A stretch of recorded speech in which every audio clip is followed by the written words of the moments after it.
Hello there. This is a wee bit of a sad day for me because it will be the last time I'll be with you in this way or in at school sharing a story with you, because I'll be elsewhere very soon. I'm being sent to another church in another town who are having a difficult time. I'm not sure quite what to expect when I arrive here. But then when I came here, I didn't expect, as none of us did, that we would be spending such a long time in lockdown and going back to school and going back to work a little bit anxious, wondering what it's going to be like. But we've all just kind of tried to get on with it, haven't we? We've tried to get on with it as best as we can. You have tried hard being without school and being at home, and your parents or family living with you at home more of the time. Teachers learning how to do things differently. All of us really just trying to cope. It's tested our resilience, or perhaps it's taught us a bit of resilience. During my time with you, I've had the lovely gift of living in West Linton throughout this time, and of course with lovely places to walk and to look at. And sitting right behind my house here, where I've been, just behind that tree, is the local fire station. And regularly you can hear the bell, the siren, as it heads out to a fire or to help someone or perhaps to an accident. I always think about them when I hear the bell, as they head out, not knowing what they're heading to, never quite sure what they'll face when they arrive at the call, and they have to be prepared for anything.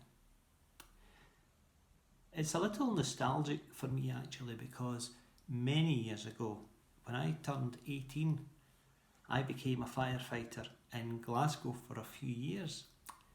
But that's another story. The story I want to share with you today is one of my favourites. It's about a fire at a big oil refinery. Massive fire started off.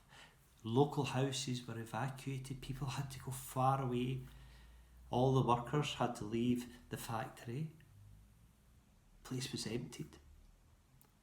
Fire engines from all over came with foam and with water to try and put this out. All the firefighting experts were called in and they couldn't get this fire out. It kept burning and burning. Didn't know what to do. The boss of the oil refinery sent out a statement saying that if anyone could put the fire out, he would give them £1 million. Well, of course, some came, some tried, but they failed.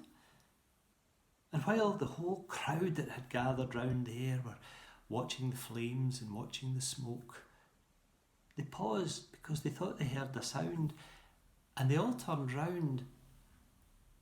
From the top of the hill came this little old fire engine with its bell ringing away, hurtling down the hill towards all the crowds and to the oil refinery.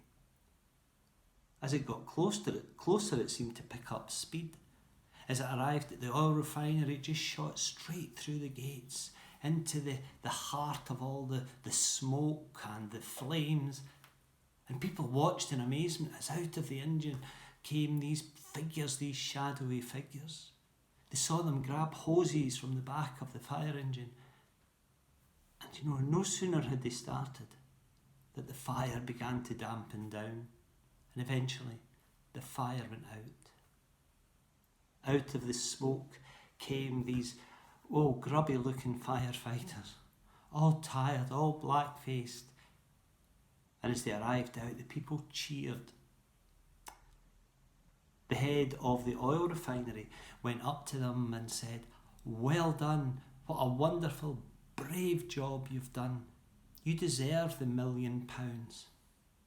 Tell me, what do you want to do with that money?"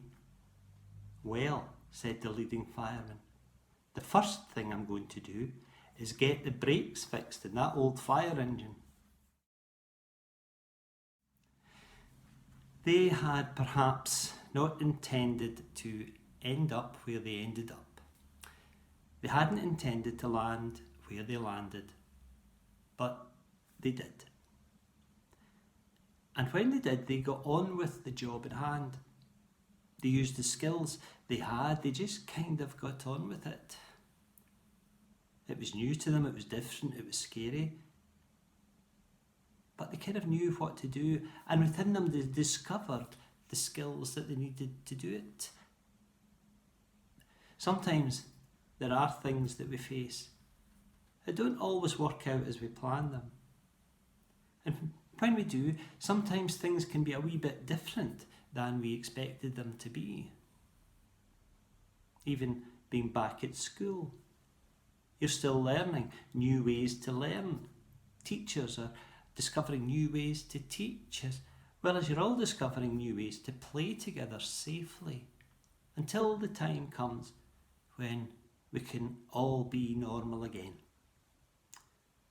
We've all landed in a situation none of us expected this year.